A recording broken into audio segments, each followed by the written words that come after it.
नमस्कार।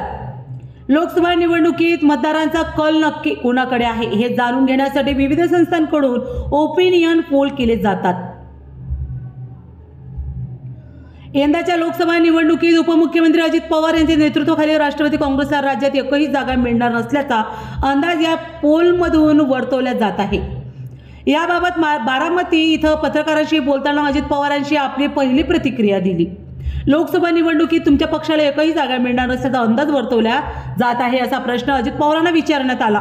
त्यावर ते म्हणाले की तो सर्वे आहे, रिझल्ट काय लागतो हे बघा। दरम्यान यावेळी अजित पवार यांनी पहिल्या टप्प्यातील महाराष्ट्रातील सर्व जागा महायुती जिंकणार असल्याचा दावा केला आहे। अजून काही जागांवर आमचे उमेदवार निश्चित करण्याचं काम सुरू आहे। माझी आज देवेंद्र फडणवीस सोबत बैठक झाली। आम्ही नेहमी फोनवर बोलत असतो, पण आज प्रत्यक्ष बैठक झाली। पहिल्या टप्प्यात तिथं मतदान होत आहे, त्या विदर्भातील सर्वांच्या सर्व जागा महायुती जिंकेल याबाबत प्रफुल्ल पटेल यांच्याशीही बोलणं झालं आहे। त्यांनी आपल्याला पोषक वातावरण असल्याचं सांगितलं असं अजित पवारांनी यावेळेस म्हटलं आहे। पवारांच्या पत्नी सुनेत्रा पवार यांच्या सुप्रिया सुळे या पराभव करणार असल्याचा अंदाज दर्शवला जात आहे।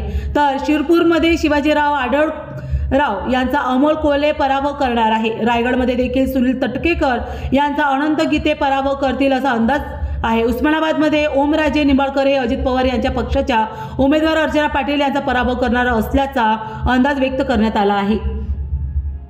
पुन्हा भेटूया अशाच नवीन न्यूज बरोबर। जय हिंद, जय महाराष्ट्र।